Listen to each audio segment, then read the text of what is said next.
Assalamualaikum warahmatullahi wabarakatuh. Kami dari kelompok 7 yang beranggotakan saya sendiri, Mesya Damayanti, dan teman saya Mila Jumrotun Wahida dan Naila Salsabila. Nah, di sini kami akan menjelaskan mengenai pelaporan kepemilikan antar perusahaan. Yang pertama, akuntansi untuk investasi pada saham biasa. Metode yang digunakan untuk mencatat investasi pada saham biasa tergantung pada tingkat pengaruh atau pengendalian yang dimiliki oleh investor. Tingkat pengaruh adalah faktor utama yang menentukan apakah investor dan investi akan menyajikan laporan keuangan konsolidasi atau investor akan melaporkan investasi pada saham biasa dalam neracanya menggunakan metode biaya. Kemudian konsolidasi melibatkan penggabungan untuk pelaporan keuangan aset, kewajiban dan pendapatan, dan beban individual untuk 2 atau lebih perusahaan yang berhubungan istimewa seakan-akan mereka itu adalah satu perusahaan. Metode ekuitas digunakan untuk pelaporan eksternal jika investor mempunyai pengaruh signifikan dalam kebijakan operasi dan keuangan investor dan konsolidasi tidak sesuai. Metode ekuitas ini tidak dapat digunakan sebagai pengganti konsolidasi jika konsolidasi sesuai, dan karena itu penggunaan utama metode ekuitas adalah untuk pelaporan investasi selain pada anak perusahaan. Metode ini biasanya digunakan ketika perusahaan memiliki kepemilikan 20% dan 50% di perusahaan lain. Dalam metode ekuitas, investor mengakui pendapatan dari investasi ketika investi memperoleh laba. Tidak seperti konsolidasi yang menggabungkan aset, kewajiban, pendapatan, dan beban individual dari investi. Dengan investor, investasi dilaporkan sebagai satu baris dalam neraca investor, dan pendapatan yang diakui dari investi dilaporkan sebagai satu baris dalam laporan laba rugi investor. Metode biaya digunakan untuk pelaporan investasi dalam efek ekuitas yang tidak diperdagangkan ketika konsolidasi, dan metode ekuitas tidak sesuai untuk digunakan. Jika efek ekuitas dalam metode biaya memiliki nilai wajar yang dapat ditentukan, efek tersebut harus disajikan pada nilai pasar di akhir tahun sesuai dengan PSAK nomor 15. Selanjutnya yaitu catatan atas laporan keuangan PT Sinar Mas Argo Resource and Technology. Memberikan contoh yang baik untuk pelaporan keuangan atas investasi menggunakan metode biaya dan metode ekuitas. Dalam situasi normal, perusahaan menggunakan metode biaya atau ekuitas selain untuk tujuan pelaporan keuangan juga untuk akuntansi investasi dalam pembukuannya. Jika laporan keuangan konsolidasi dibuat untuk tujuan pelaporan keuangan, induk perusahaan masih harus mencatat investasi dalam pembukuannya menggunakan metode biaya atau metode ekuitas, walaupun akun investasi dan pendapatan investasi harus dieliminasi dalam pembuatan laporan konsolidasi. Selanjutnya yaitu metode biaya. Metode biaya digunakan ketika investor tidak mempunyai kemampuan untuk mengendalikan atau tidak mempunyai pengaruh yang signifikan atas investi. Ketidakmampuan investor untuk mengendalikan atau mempengaruhi secara signifikan dapat disebabkan karena besarnya investasi umumnya pada tingkat kepemilikan saham bisa kurang dari 20%. Faktor lain yaitu kepailitan investi yang membatasi investor untuk mempunyai kendali atau pengaruh yang signifikan tanpa melihat besarnya investasi pada investor. Selanjutnya yaitu prosedur akuntansi berdasarkan metode biaya. Metode biaya konsisten dengan perlakuan akuntansi atas aset tidak lancar. Pada saat pembelian, investor mencatat investasi pada saham biasa sebesar total biaya perolehan yang terjadi pada saat pembelian dilakukan. Setelah itu, dalam metode ini tercatat investasi tidak berubah. Investasi tetap dicatat sebesar biaya perolehan awal sampai investasi tersebut dijual. Pendapatan dari investasi diakui oleh investor ketika dividen diumumkan oleh investi. Saat investasi mengumumkan pembagian dividen, investor mempunyai klaim legal terhadap investasi untuk bagian proporsional dari dividen, dan realisasi pendapatan dianggap cukup pasti untuk dapat diakui. Contohnya, misalkan asumsikan PT ABC membeli 20% saham biasa dari PT XYZ senilai 100 juta pada awal tahun, tetapi tidak mempunyai pengaruh signifikan atas PT XYZ. Selama tahun berjalan, PT XYZ mempunyai laba neto sebesar 60 juta dan membayar dividen sebesar 20 juta kepada PT ABC. Nah, PT ABC ini mencatat air jurnalnya sebagai berikut. Yang pertama, investasi pada saham biasa PT XYZ di debit, kemudian kasnya di kredit. Ini untuk mencatat pembelian saham pada PT XYZ. Kemudian yang kedua, kasnya di debit dan sebesar 4 juta, pendapatan dividennya di kredit sebesar 4 juta saat mencatat pendapatan dividen dari PT XYZ. Bisa dicari dari 20 juta dikali 0,20%.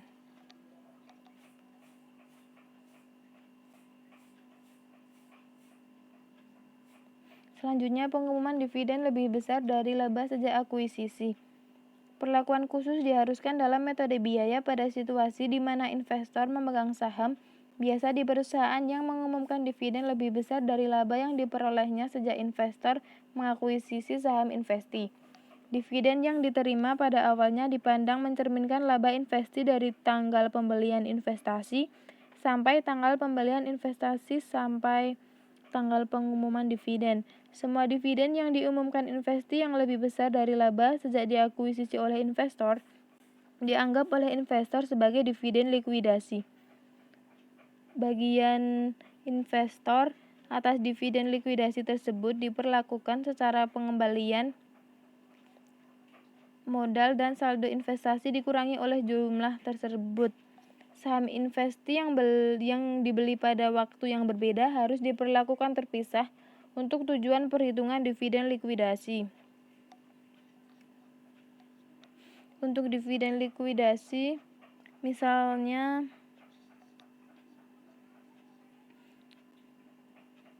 untuk mengilustrasikan perhitungan dividen likuidasi yang diterima oleh investor, asumsikan bahwa PT Investor membeli 10% saham biasa PT Investi pada tanggal 2 Januari 2000X1. Laba tahunan dan dividen dari investi jumlah dividen yang diakui oleh investor tiap tahun berdasarkan metode biaya dan pengurangan nilai tercatat investasi PT Investor di PT Investi adalah sebagai berikut.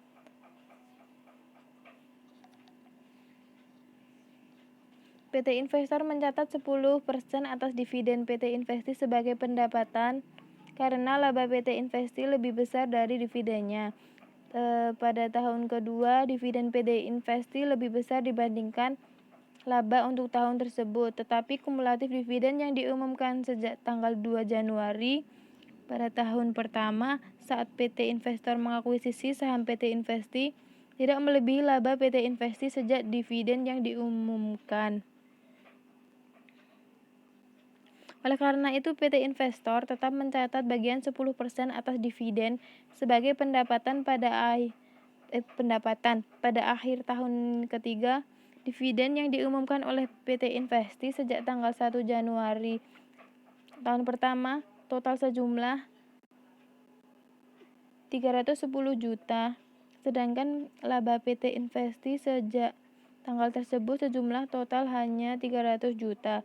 Jadi dari sudut PT Investor, 10 juta dari dividen yang diterima tahun ketiga merupakan pengembalian modal, sedangkan sisanya yang 110 juta merupakan pengembalian laba.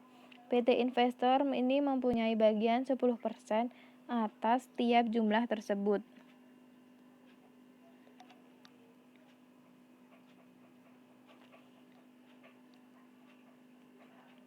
Kemudian berikut untuk pencatat dividen tahun ketiga pada pembukaan pembukuan PT Investor. Kasnya di debit 12 juta, kemudian investasi pada saham PT Investi 1 juta, pendapatan dividen di kredit 11 juta. 12 juta itu didapat dari 120 juta dikali 0,10. 1 juta itu didapat dari 310 juta dikurangi 300 juta dikali 0,10. 11 juta itu didapat dari 120 juta dikurangi 10 juta dikali 0,10. Selanjutnya, dividen likuidasi setelah perubahan dari metode ekuitas. Jika sebelumnya investor mencatat investasi menggunakan metode ekuitas, dan karena adanya penjualan sebagai investasi berubah menjadi metode biaya, maka tanggal perubahan metode tersebut menggantikan tanggal akuisisi sebagai tanggal referensi untuk menentukan dividen likuidasi. Dari tanggal tersebut, investor harus membandingkan antara laba dan dividen investi mulai tanggal perubahan metode menjadi metode biaya. Selanjutnya, sudut pandang investasi atas dividen likuidasi. Dividen yang diterima investor melebihi laba sejak tanggal diakuisisi dianggap sebagai dividen likuidasi oleh investor, tetapi biasanya bukan merupakan dividen likuidasi dari sudut pandang investi. Jenis dividen ini dapat timbul misalnya ketika saham investi dibeli oleh investor sesaat sebelum pengumuman dividen. Investi tidak menganggap dividen tersebut sebagai dividen likuidasi kecuali saldo investi tidak mencukupi atau jika investi secara spesifik mengumumkan dividen likuidasi untuk seluruh pemegang saham biasa. Selanjutnya, akuisisi pada tanggal interim. Akuisisi investasi selain pada awal atau akhir tahun fiskal umumnya tidak menimbulkan masalah besar jika metode biaya digunakan untuk akuntansi investasi. Satu-satunya kesulitan hanyalah penentuan apakah sebagian dividen yang diterima oleh investor merupakan dividen likuidasi ketika investi mengumumkan dividen sesaat setelah investor membeli saham investi. Pada situasi seperti ini, investor harus mengestimasi jumlah laba investi untuk bagian periode di mana investor mempunyai saham investi dan dapat mencatat pendapatan dividen hanya sebesar jumlah tersebut. Selanjutnya, perubahan saham tambahan. Perubahan jumlah saham yang dimiliki. Nah, yang pertama itu ada pembelian saham tambahan. Pembelian saham tambahan dicatat sebesar biaya perolehan sebagaimana investasi awal.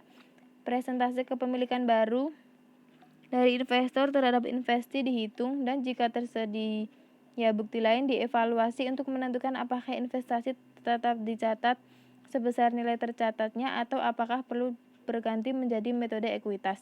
Yang kedua, penjualan saham. Jika seluruh atau sebagian saham investasi pada ke perusahaan lain dijual, transaksi tersebut diperlakukan dengan cara yang sama seperti penjualan aset tidak lancar lainnya. Keuntungan atau kerugian dari penjualan akuisisi selisih antara harga jual yang diterima dan investasi yang dijual.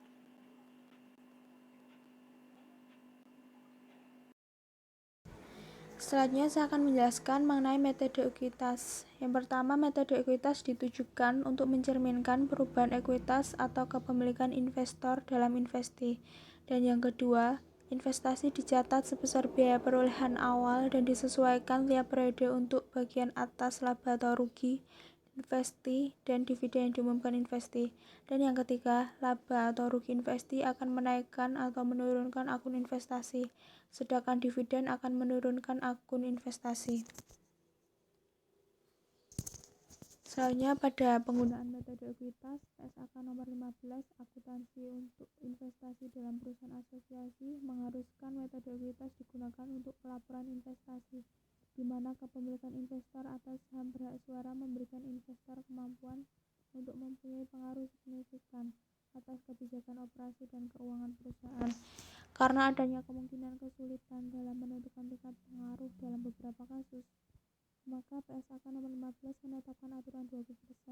Jika tidak terdapat bukti yang lain yang menunjukkan sebaliknya, investor mempunyai 20% atau lebih saham berhak suara investi diasumsikan memiliki pengaruh signifikansi atas investi, dan sebaliknya, investasi lebih kecil dari 20% atas saham berhak suara investasi harus diasumsikan tidak mempunyai kemampuan untuk memiliki pengaruh signifikan, kecuali kemampuan tersebut dapat ditunjukkan. Selanjutnya, ekuitas investor atau investasi. Di sini yang dilaporkan oleh investasi ada 3, yaitu laba neto, rugi neto, dan pengumuman dividen. Masing-masing terdapat pengaruh pada akun investor. Yang pada laba neto, pengaruhnya yaitu pertama mencatat pendapatan dari investasi, yang kedua meningkatkan akun investasi. Pada rugi neto, yang pertama mencatat kerugian dari investasi dan yang kedua menurunkan akun investasi. Dan pada pengumuman dividen, pengaruh pada akun investornya yang pertama mencatat aset di mana kas atau piutang dan yang kedua menurunkan akun investasi. Selanjutnya, pada pengakuan pendapatan, langsung ke ilustrasinya saja. PT ABC memperoleh pengaruh signifikan atas PT XYZ dengan membeli 20% saham biasa PT XYZ pada awal tahun. PT XYZ melaporkan laba sebesar 60 juta rupiah untuk tahun berjalan. PT ABC mencatat bagian atas laba PT XYZ sebesar 12 juta rupiah. Jurnal yang diperlukan yang pertama pada debit investasi pada saham PT XYZ sebesar 12 juta dan pada kreditnya pendapatan dari investasi sebesar 12 juta. Jurnal ini disebut sebagai akrual ekuitas dan biasanya dibuat sebagai jurnal penyesuaian pada akhir periode. Begitu juga sebaliknya. Kalau investasi melaporkan rugi berarti mengurangi investasi. Selanjutnya pada pengakuan dividen. Dalam metode ekuitas dividen dari investasi tidak diakui sebagai pendapatan, karena pendapatan atau kerugian diakui pada saat laba tersebut diakui oleh investasi, serta telah dikapitalisasi dalam nilai investasi. Sebaliknya, dividen yang diumumkan investasi sebagai pengurang ekuitasnya sehingga mengurangi nilai tercatat investasi. Akibatnya, semua dividen dari investasi diperlakukan sebagai dividen likuidasi. Oleh karena itu, jika PT ABC memperoleh 20% saham biasa PT XYZ mengumumkan serta membayar dividen sebesar 20 juta rupiah, maka jurnal yang dicatat PT ABC yaitu pada debit kas sebesar 4 juta dan pada kredit investasi pada saham PT XYZ sebesar 4 juta. Selanjutnya pada nilai tercatat investasi. Ilustrasinya, PT ABC mengakuisisi 20% saham biasa PT XYZ senilai 100 juta rupiah. PT XYZ memperoleh laba sebesar 60 juta rupiah dan membayar dividen sebesar 20 juta rupiah. Nilai tercatat investasi diawali dengan biaya perolehan awal sebesar 100 juta rupiah dan bertambah sebesar bagian PT ABC atas laba PT XYZ yaitu sebesar 12 juta rupiah. Nilai tercatat dikurangi oleh bagian PT ABC atas dividen PT XYZ yaitu 4 juta rupiah. Oleh karena itu, nilai tercatat investasi pada akhir periode 108 juta rupiah yaitu dari 100 juta rupiah ditambah 12 juta rupiah dikurangi 4 juta rupiah. Investasi pada saham PT XYZ diketahui biaya perolehan awal itu sebesar 100 juta rupiah terus ditambah akrual ekuitas sebesar 12 juta rupiah jadi saldonya 112 juta rupiah dan dikurangi pada dividen itu sebesar 4 juta rupiah jadi jumlahnya 108 juta rupiah. Kenaikan akun investasi sebesar 8 juta rupiah mencerminkan bagian PT ABC sebesar 20% atas laba PT XYZ yang tidak dibagikan pada periode tersebut yaitu 60 juta rupiah dikurangi 20 juta rupiah. Pada akuisisi pada tanggal interim, ilustrasinya PT ABC mengakuisisi 20% saham biasa PT XYZ pada tanggal 1 Oktober senilai 109 juta rupiah. PT XYZ mengakui laba secara merata selama tahun tersebut sejumlah 60 juta rupiah dan membayar dividen sejumlah 20 juta rupiah pada tanggal 20 Desember. Nilai investasi tercatat meningkat 3 juta rupiah yang menunjukkan bagian PT ABC atas laba PT XYZ yang diperoleh antara tanggal 1 Oktober sampai dengan 31 Desember dan menurun 4 juta rupiah dari dividen yang diterima pada akhir tahun. Investasi pada saham PT XYZ yaitu biaya perolehan sebesar 109 juta rupiah ditambah akurat likuiditas sebesar 3 juta rupiah yang diperoleh di mana dari 60 juta rupiah dikali 20% kali 1/4 itu menimbulkan penjumlahan sehingga hasilnya 112 juta rupiah dan dikurangi dividen sebesar 4 juta rupiah hasilnya 108 juta rupiah. Selanjutnya pada perubahan jumlah lembar saham yang dimiliki. Perubahan jumlah lembar dalam saham biasa yang dimiliki investor diperlakukan sama dengan metode biaya. Tidak ada pengakuan formal. Sebaliknya, pembelian dan penjualan saham memerlukan pengakuan formal. Pembelian saham tambahan. Pembelian saham biasa tambahan atas saham biasa yang sudah dimiliki oleh investor pencatatan sama dengan saat akuisisi pertama. Investasi baru dan lama pada saham yang sama digabungkan untuk tujuan pelaporan keuangan. Pendapatan yang boleh diakui atas saham baru tersebut hanya boleh diakui oleh investor sejak tanggal akuisisi.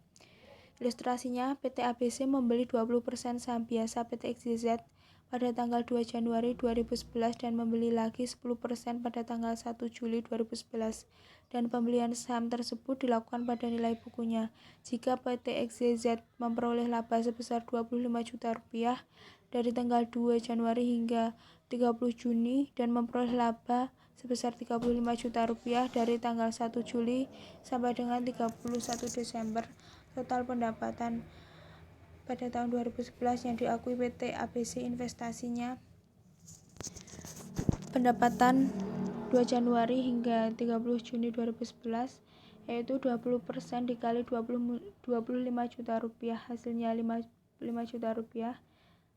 Pada pendapatan 1 Juli hingga 31 Desember yaitu 30% kali 35 juta rupiah yaitu hasilnya 10 juta 500.000 rupiah.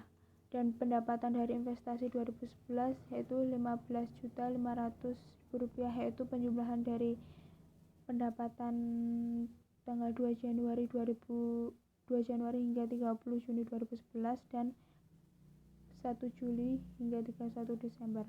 PT XYZ mengumumkan dan membayar dividen sebesar 10 juta rupiah pada tanggal 15 Januari dan berikutnya pada tanggal 15 Juli PT ABC mengurangi akun investasi sebesar 2 juta rupiah yaitu diperoleh dari 20% dikali 10 juta rupiah dan pada tanggal 15 Januari dan sebesar 3 juta rupiah itu diperoleh dari 30% dikali 10 juta rupiah pada tanggal 15 Juli. Selanjutnya penjualan saham. Jika hanya sebagian investasi yang dijual, investor harus memutuskan apakah meneruskan metode ekuitas atau ke metode biaya, sesuai dengan syarat-syarat yang telah ditentukan. Selanjutnya, saya akan menjelaskan mengenai perbandingan metode biaya dan metode ekuitas. Yang pertama, akuntansi metode biaya untuk investasi pada perusahaan lain konsisten dengan dasar biaya historis.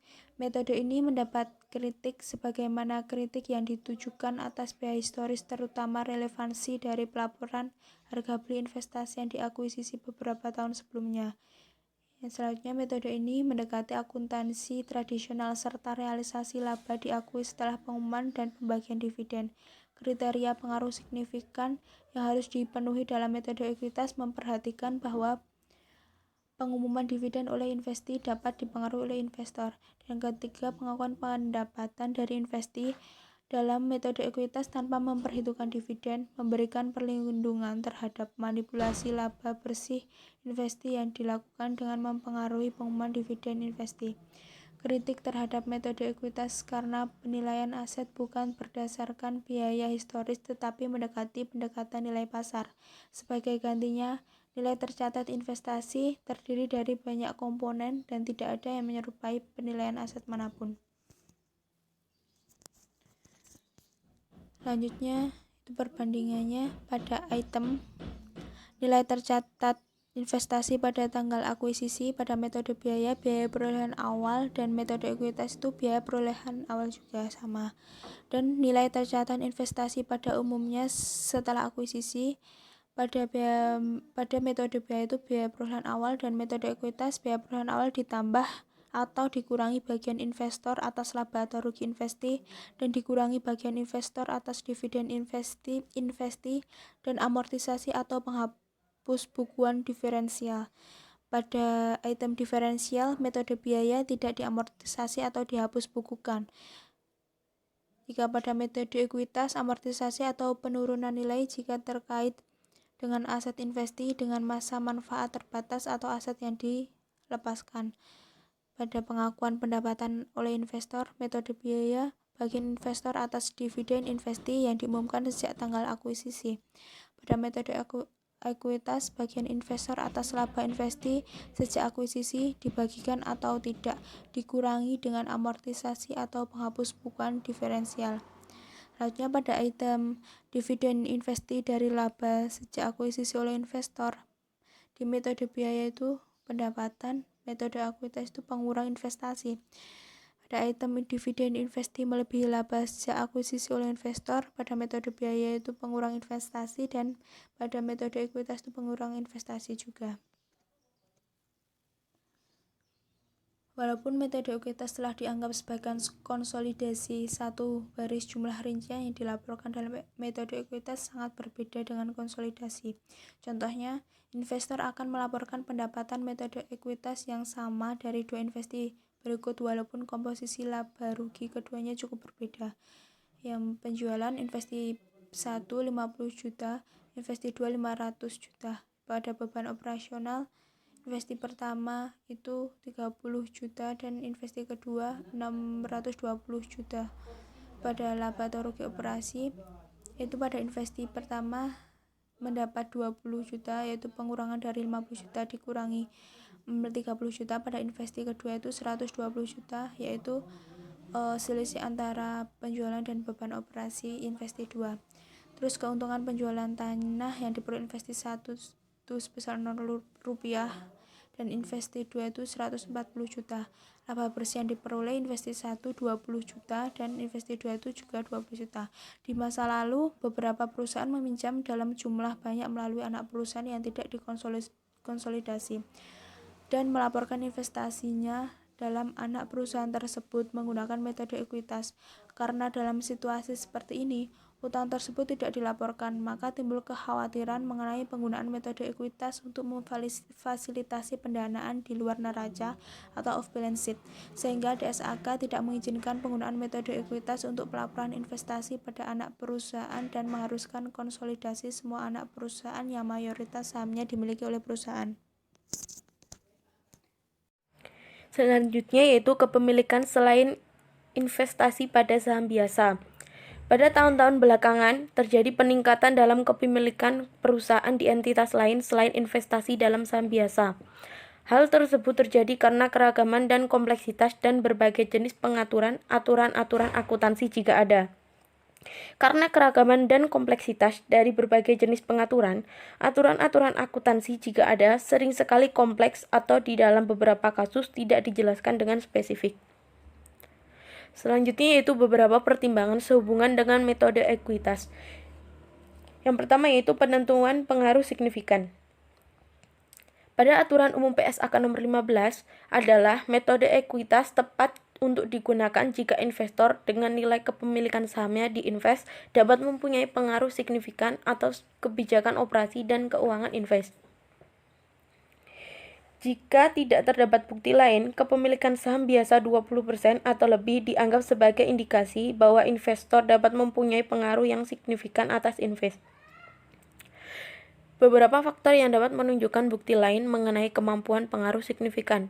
Yang pertama yaitu perwakilan dalam dewan direksi, yang kedua partisipasi dalam pengambilan kebijakan, yang ketiga transaksi pokok antar perusahaan, yang keempat pertukaran personal manajerial, yang kelima ketergantungan teknologi, yang keenam besaran investasi dalam kaitannya dengan konsentrasi pemegang saham.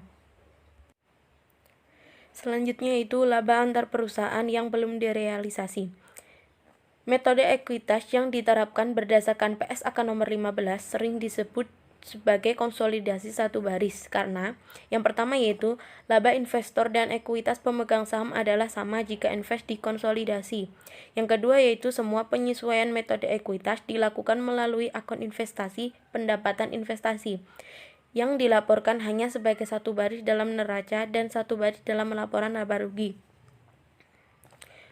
Pandangan yang sekarang dipakai dalam konsolidasi adalah penjualan antar perusahaan tidak menyebabkan relasi pendapatan sampai laba antar perusahaan tersebut dapat dipastikan dengan cara tertentu, umumnya melalui transaksi dengan pihak ketiga yang tidak terafiliasi.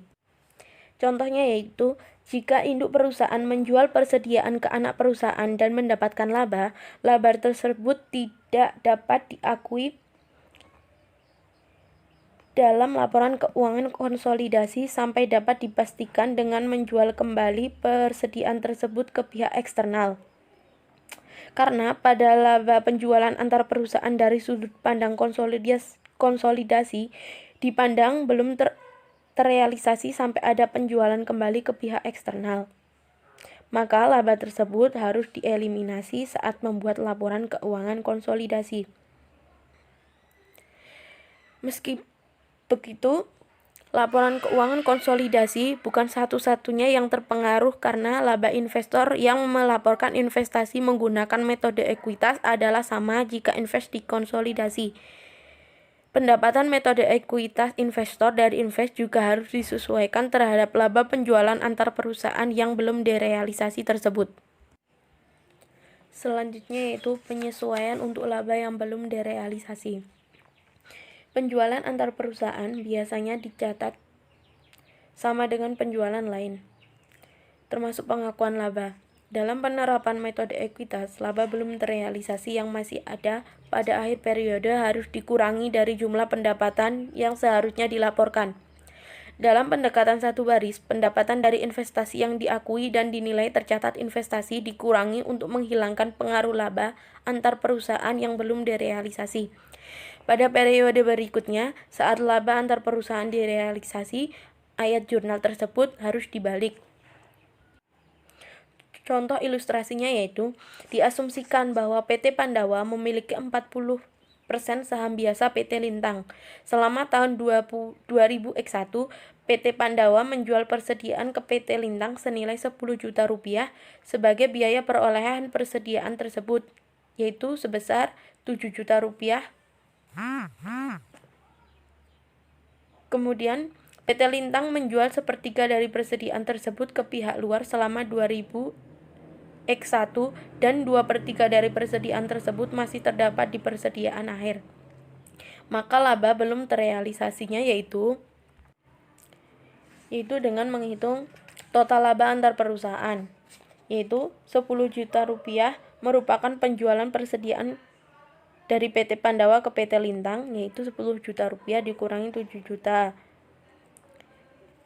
yaitu nilainya 3 juta rupiah. Kemudian menghitung bagian yang belum terrealisasi, yaitu 3 juta rupiah, yang merupakan nilai dari total laba antar perusahaan dikali 2/3, yaitu hasilnya 2 juta rupiah.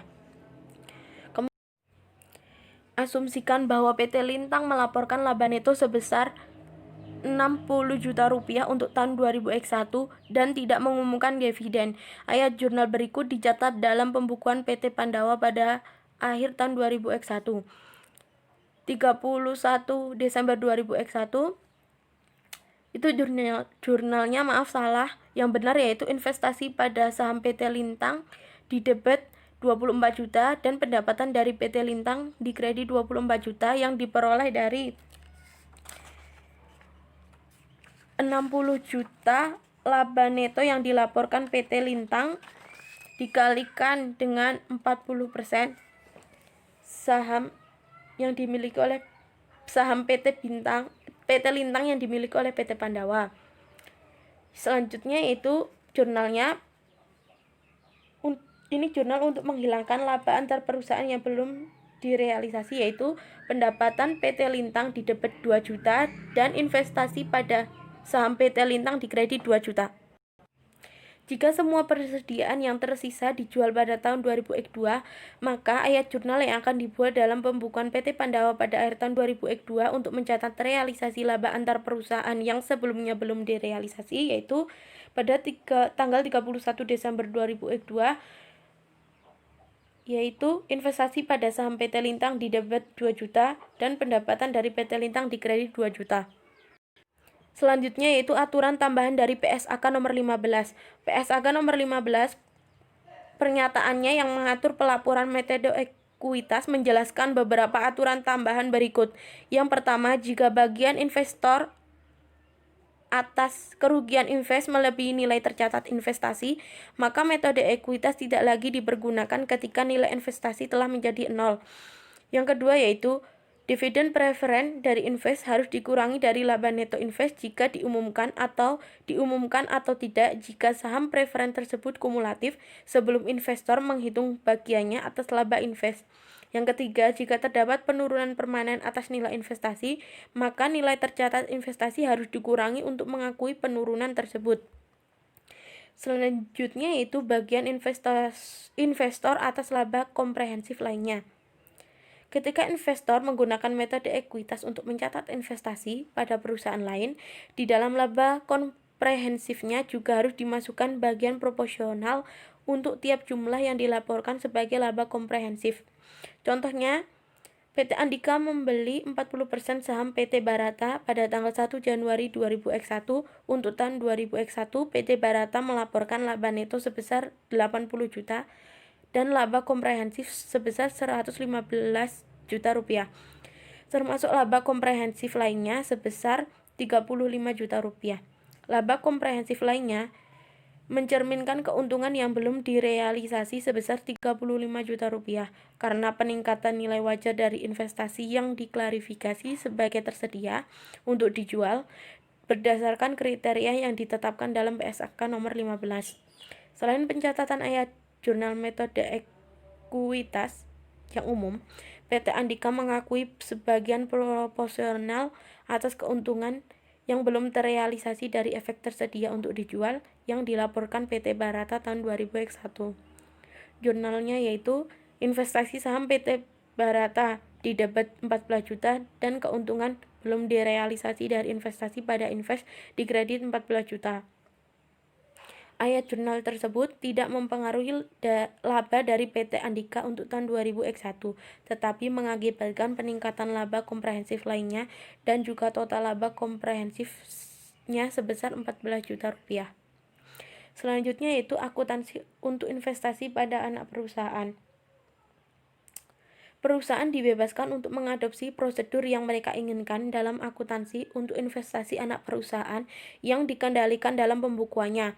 Karena investasi pada anak perusahaan yang dikonsolidasi dieliminasi dalam pembuatan LK konsolidasi. Laporan keuangan konsolidasi tidak terpengaruh oleh prosedur pencatatan investasi dalam pembukuan induk perusahaan. Perusahaan mempunyai 3 pendekatan yang berbeda dalam penggunaan akuntansi untuk anak perusahaan yang dikonsolidasi. Yang pertama yaitu metode ekuitas yang disesuaikan penuh, yang kedua metode ekuitas versi modifikasi, yang ketiga metode biaya. Terima kasih. Demikian presentasi dari kelompok kami. Mohon maaf bila banyak kekurangan. Wassalamualaikum warahmatullahi wabarakatuh.